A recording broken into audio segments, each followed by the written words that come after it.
So what can I say? One of the most important basic skills in chess that we have to master is how to checkmate with a king and a queen. And for those of you rolling your eyes about how easy this is, I will challenge you to the following factoid. No matter where I put these pieces, it's a checkmate in 10 moves or less at like maximum difficulty.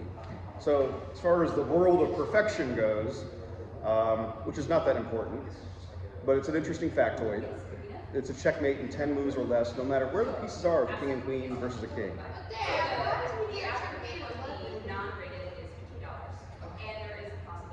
Where are you seeing checkmate in 11? Oh, no, it's checkmate in 10, as far as I last heard. Like if I turn this thing on, it's going to say checkmate in 7 moves from this case. Anyways, so the technique to do it is to create a box or a barrier and then advance my king and take away all 6 squares from the king. Why do I say 6? Well, right now it's not 6, it's 8. He occupies, technically it's 9. He occupies a world of 9 squares. For it to be checkmate, we're going to need to attack all of them. You cannot attack all of them unless the king is on the edge of the board. So another very important factoid. We cannot checkmate this king with a king and a queen unless his king is against the edge of the board. Okay, so enough theory, let's put it into practice. Suppose he goes king here. I'll begin the process of getting my king up there. So now my king's taking away those 3. That square is taken by the queen. Suppose he goes here. I can do a very important move. This pattern is a sign. It's actually this pattern. It's a sign that he has to go against the edge of the board. And then, can someone tell me what the checkmate is in this case?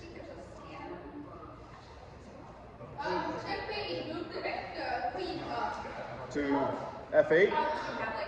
But does that cover this square? No. Raise your hand. Okay, Bella says C7.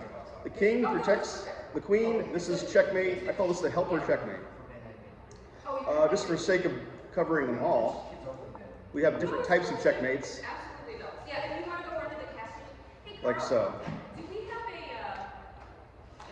a little scanner to pay? No, we don't have it. No. We have ATM and we have PayPal. Okay, but we don't have. I don't have a credit card scanner now. No, I'm talking about the. Okay, where's the ATM? The food court. Okay. I think. So 2 types of checkmates with the king and the queen. We have the back rank checkmate and the helper checkmate. Great. Oh, one more thing about this. And this is what'll get you. Beware of the following idea. There's a rule in chess that's definitely worth knowing. If I go queen here and pat myself on the back because I took away all his squares, this is a tie. I lost Shannon. So by definition in chess, we have a number of ways the game could be a tie. One of them is if you don't even have a queen. Right? It's a king and a queen, it's a tie. But another one is if you put your opponent in a position where he has no moves, the game is over, it's a tie. Very important. So it's vital to keep this box, this is a great box, but not make it any smaller. Instead, we should get our king in position and then play checkmate. Great. I hope that's helpful. Again, the process, you box in the king, you advance your king, and then incrementally, or sometimes a little bit more than incrementally, take away his squares. And know the fact that you cannot checkmate that king unless he's against the edge of the board, so that you can control all 6 squares. Or, if his king was in the corner, all 4 squares. So it's always 6 or 4, I guess.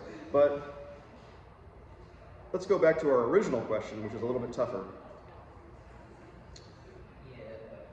I'm going to set it back up. Yet another great thing by this company, or I should say this foundation called LI Chess, is they have a number of great resources. And there's non-profit like us. True. No, you too. No commentary, thank you.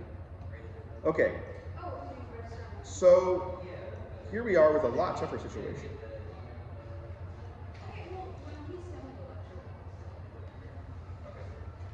Welcome. So we know our goal is to like break down this defense that he has, this fortress, this invincible fortress.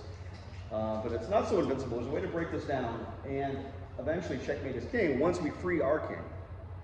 And that is the question to the audience is how in the world will we ever accomplish such a task?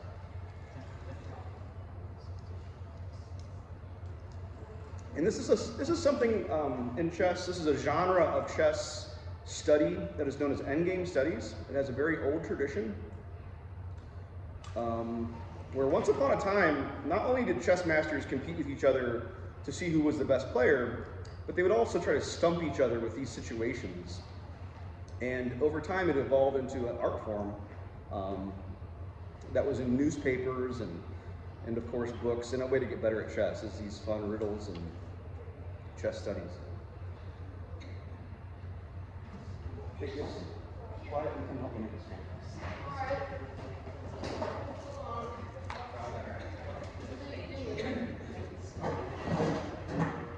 How do you do this? You're in LI chess studies. Oh, that makes cool.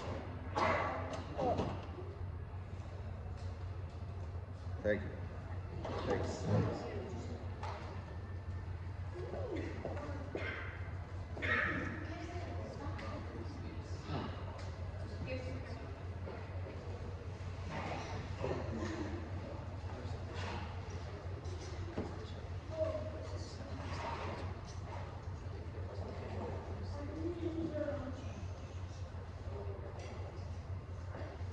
While we're pondering this, I'm going to review a few aspects of what I would call tournament rules. The big one that I think that a lot of folks don't know coming in is that there's a thing called touch move. So if you touch a piece in a chess tournament and you had the intention, intent does matter to some degree, you have to move the piece you touch. If you touch one of your opponent's pieces with the intention of capturing it, you have to take that piece. So, you know, when we're playing at home, you know, oftentimes we'll take back moves or this and that. In a chess tournament, that's not really okay. And it's just a rule called touch move. That's the big one. If a piece falls over or it's just knocked off the square, on your turn, it's customary to just say, I adjust, and adjust the piece. So that's touch move.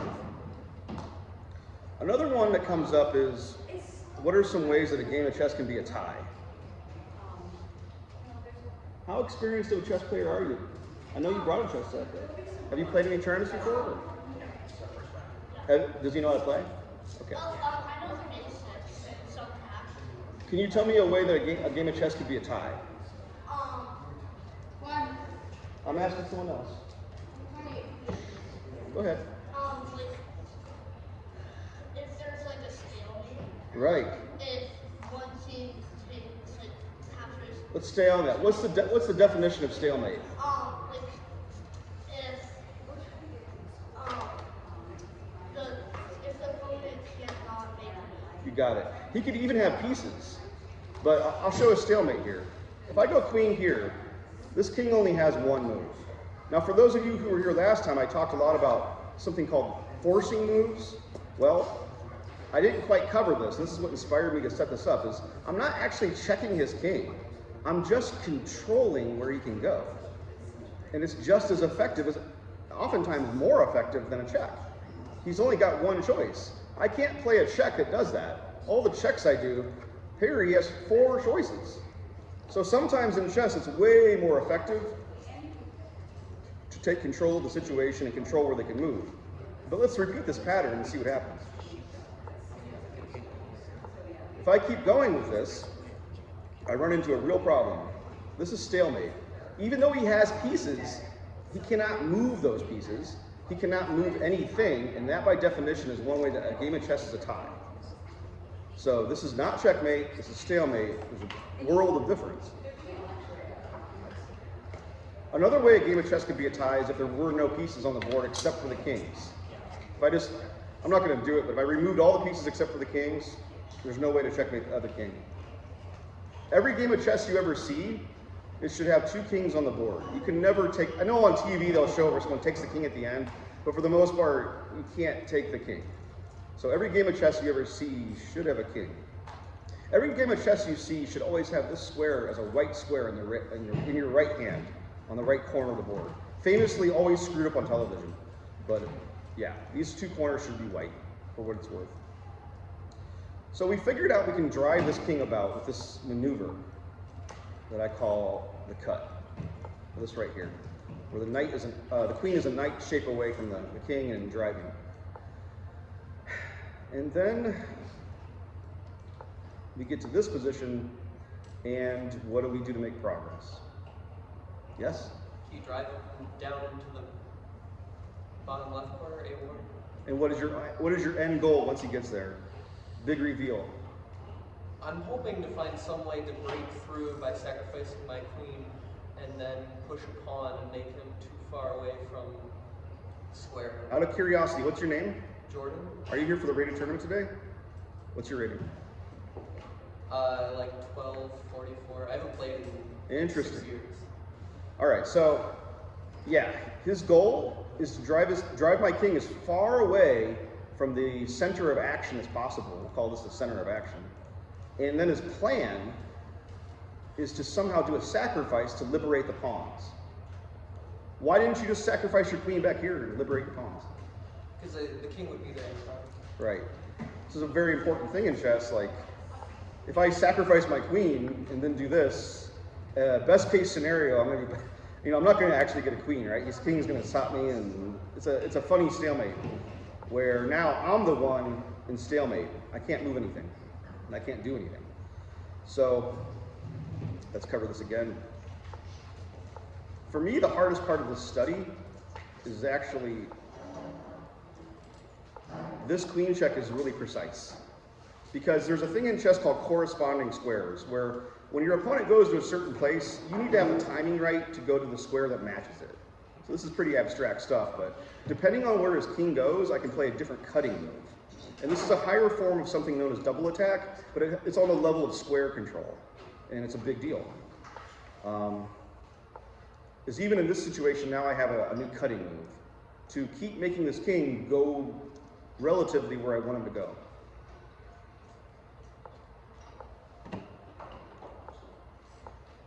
So there's a matching square for every king move to make his king move in this general direction. Notice the king cannot go to these squares because the queen is cutting. And finally, you get to this situation, and I thought I got this wrong myself. He solved it, but I thought the thing was like, I'm going to go here, he's going to go here. Yeah, right.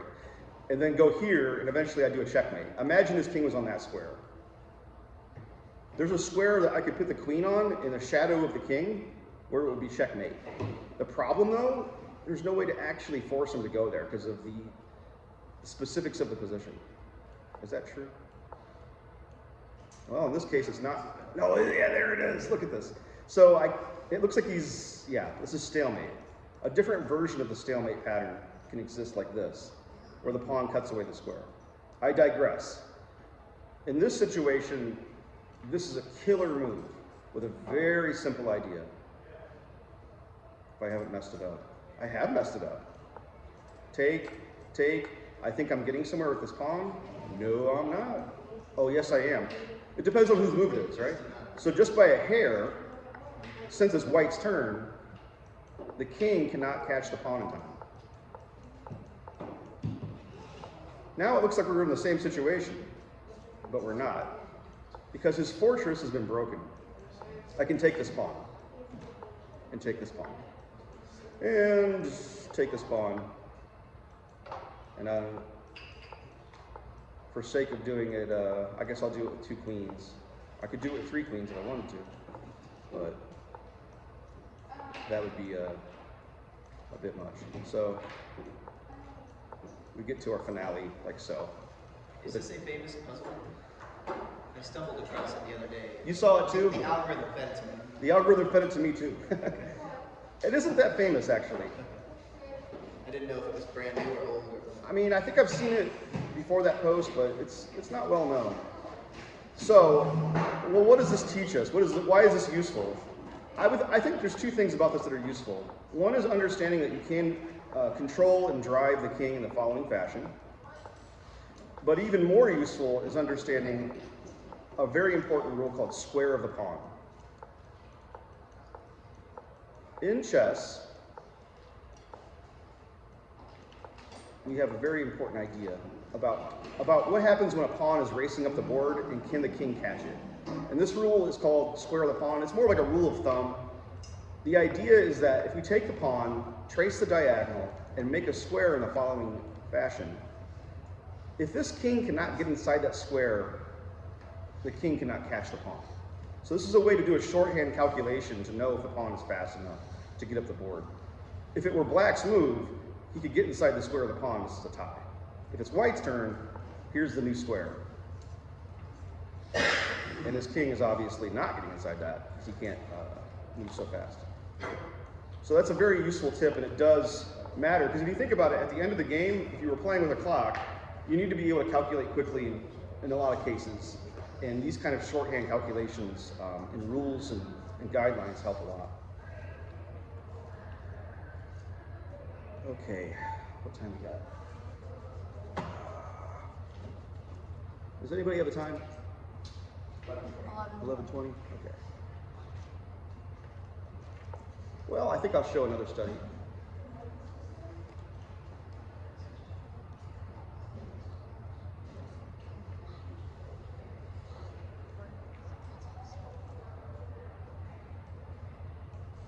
Same thing, but no pawns. This is one that I've known for some time and I like to teach.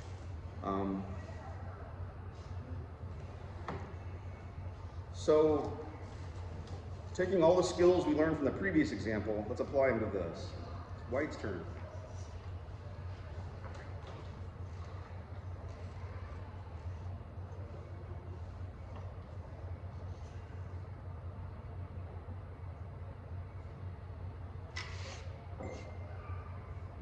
Yes? When you move it over underneath the horse, which also puts the king in check. And I imagine your idea is to eliminate these knights, right? The trouble, though, is these knights are doing something I call holding hands, is that they're protecting each other. So as long as they don't move, as long as those knights stay put, you cannot capture them or else you would lose your queen, right? If you take one, you'll take the other. And that is the essence of the problem, is how do we ever free our king when these knights are bonded together like this, holding hands? We have to free our king somehow, which means we have to break that connection. But it won't be by directly taking one of them. So as long as they're touching each other, or protecting each other, I should say.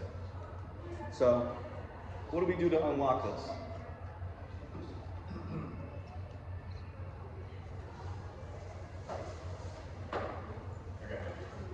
Yes? So you want to box the king in so he has to be nice. Right. You can almost think of it in terms of a story of a fairy tale, is that a king was imprisoned by two knights, and there's a spell that as long as those knights don't move, it's frozen, right? It's frozen around this king, like a statue. But this wizard king is dancing, and as long as he's dancing around, these guys are invincible. So we can break the spell.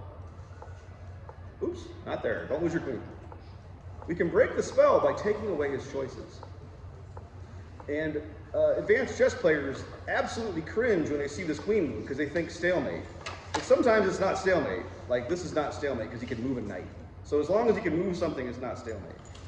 And when he does move the knight, now we can use your idea, Shannon, of doing a double attack. Attacking the king, loose pieces drop off, right? The knights are not protected.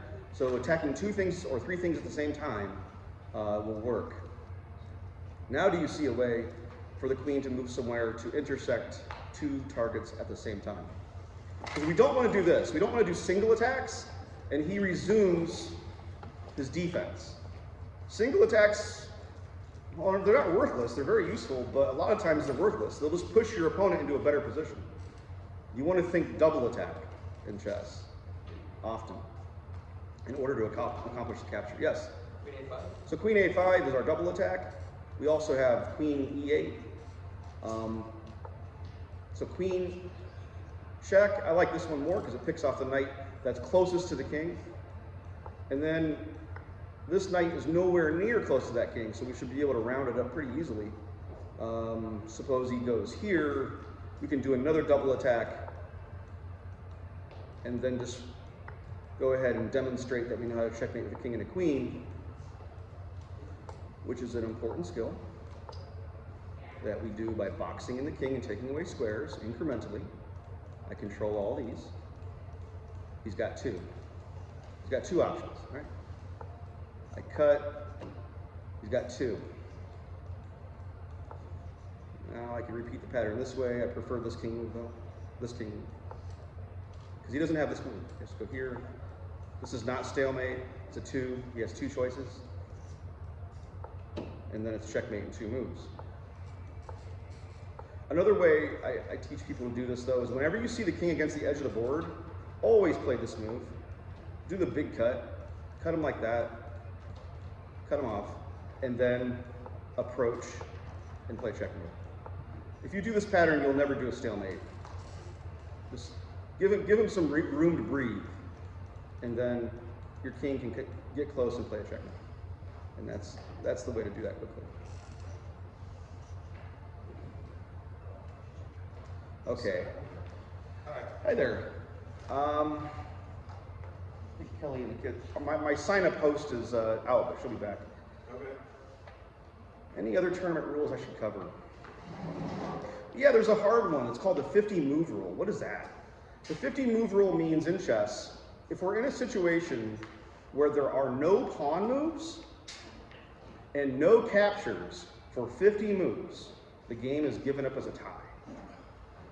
So this happens usually at the end, at the end of the game. It usually happens at the stage of the game where there's not that many pawns, if any moves, any pawns at all.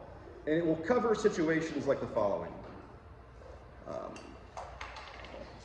Like the one we were just looking at, really, if nothing ever happened, but commonly you'll get it in this situation. I didn't mean to do that.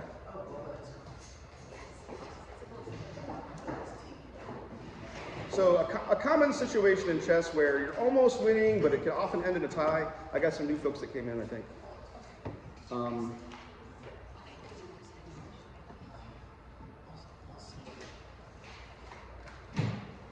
Okay, so in a situation where you have a king and, say, a rook versus a king and a bishop, you would have 50 moves to checkmate his king or to capture his bishop. After you capture his bishop, the 50-move thing would reset, and it's a capture by definition. So the 50-move rule resets every time there's a capture or a pawn move.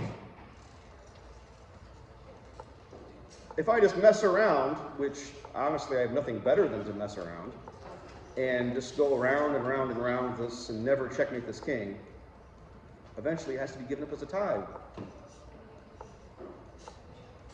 And that is the truth of the matter. It's black's move. I'm doing a good job of probably losing this position as black, but okay. I'll try harder to not lose. Let's go here. So the way to draw this endgame briefly is to put the king in the corner of the opposite color of the bishop, and then the bishop will dance on those 2 squares. As a useful piece of information to know about this. And even then there's some traps and tricks, but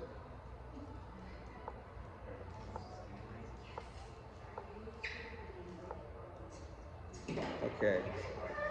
So let's just move the bishop here. I could have tried king here to threaten checkmate. It's a very good try, actually. Okay, that's the move here. And yes, I failed to put the king in the corner, but it's probably still a tie. Bear with me. Let's just say he does this and this and this. It's amazing how easy it is to lose this position, actually. Okay, there's what I wanted to get to. This is the classic fortress that we see a thing called stalemate happen quite a bit. And that's what keeps black alive, is the fact that you can actually, you cannot improve your position from here as white. You can certainly wait around and try to set traps, like so. And like so, hoping to get a checkmate. If he moves the bishop anywhere bad, okay, I got a checkmate. But this is the key move. No, that loses a piece. Let me try again. This is the key move, and then this is the key move. And yeah, here I am. How does he ever force me out of the corner is the gist of it. So that's a useful thing to know. A king and a bishop is a tie with care versus a rook. The same thing can be said of a king and a knight.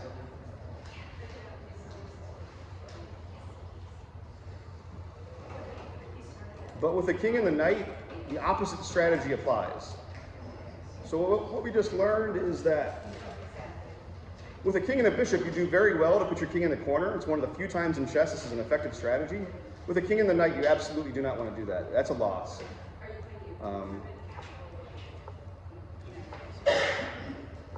Already not too good. Let's see. And yeah, this would be a case of something called domination. The knight's trapped. He's going to lose the game. When you have a king and the knight, your best strategy is to stay out in the open and actually use the knight to harass the king, or even fork the king and the rook.